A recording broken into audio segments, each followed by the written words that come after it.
Though my blogs provide links to my publisher's site so that you may purchase my last two books, I have repeatedly said that no one needs to buy my books, as nearly every critical subject is covered in my blogs.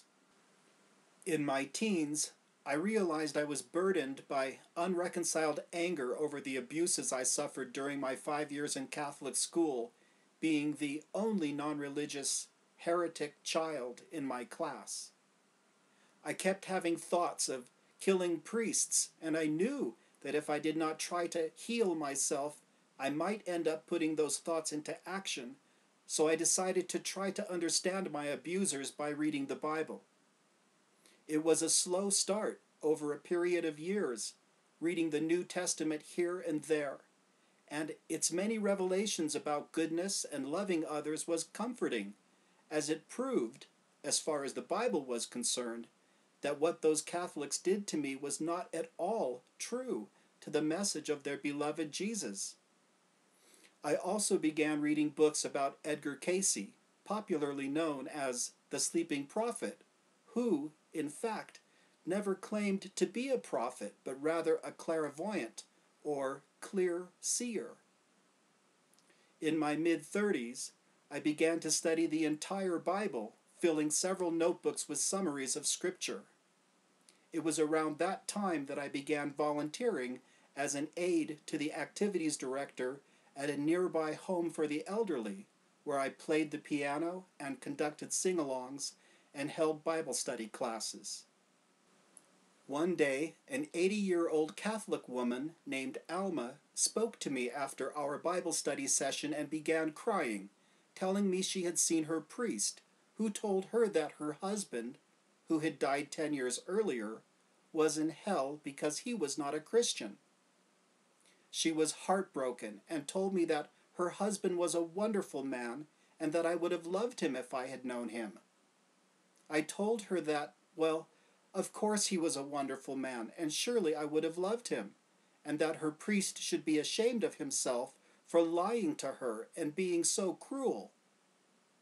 I immediately took her aside and opened the Bible to show her what Jesus revealed in his parable of the Good Samaritan.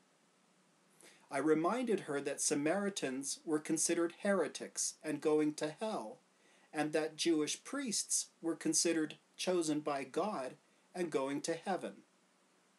I explained that in the parable of the Good Samaritan, it was the heretic Samaritan and not the Jewish priest that stopped to help the injured man, and that Jesus instructs us to be like the heretic, not the priest, a revelation indicating that the way of God has ultimately nothing to do with one's worldly religion or lack of, but is entirely about one's character personifying the way of unselfish goodness. She had stopped crying.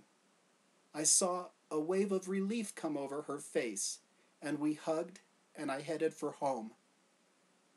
That was Thursday, June 9th, 1994, just days before the infamous murders of Nicole Brown Simpson and Ron Goldman. I thought about Alma all the way home and reflected upon my own experiences with the cruelty of holier-than-thou Christianity. The moment I walked into my home, something extraordinary happened. I have never said this before publicly, as I have feared losing friends and being judged a nut job. I have come to a point where I don't fear this anymore, because what happened did happen, and it is the reason why I began writing my first book. Prior to this moment, I never had any intention or desire to be a writer. After walking into my home, and I hadn't even shut the front door yet, I heard a voice like no other, a voice that was not audible coming from an outside source, but coming from within. It was not a loud voice, but a strong, deep, commanding voice, booming with a resonance that seemed to vibrate throughout every part of my body. I do not remember the exact words I heard and never did write them down, but the message was clear. The voice instructed me to write a book showing the spiritual message of the book of Revelation. I sat down and, within minutes, began writing, and 5 years later I self-published Revelation Earth, based upon Edgar Cayce's 24 clairvoyant discourses about the book of Revelation's spiritual meaning. I explain all 404 verses of the book of Revelation individually, presenting both the standard or general interpretation of each verse alongside the spiritual interpretation. This book is no longer available, and I have been slowly reworking it with the intent to, one day, publish it once again. I do not and never will claim that God spoke to me that day, as to do so is to claim that I am a prophet. I am not a prophet, but I do believe we humans simply do not know the full potential and wonder of our minds. I believe my mind, troubled by experiences with cruel religion, was speaking to me, providing an open door to finding greater healing for myself and to help others. I did not question the command from the voice, but followed it.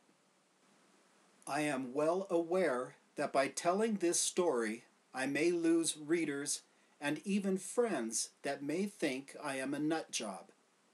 So be it.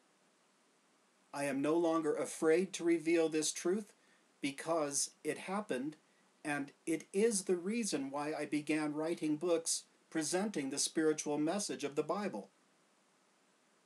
The Bible's message is not about religions that teach selfish, separatist, fearful, superstitious, holier-than-thou, idolatrous, mystery-filled, hellfire and damnation dogma. Let my work be a testament unto itself. If my work is good and worthy and true, then it is because the Bible's spiritual message is good and worthy and true. Thank you.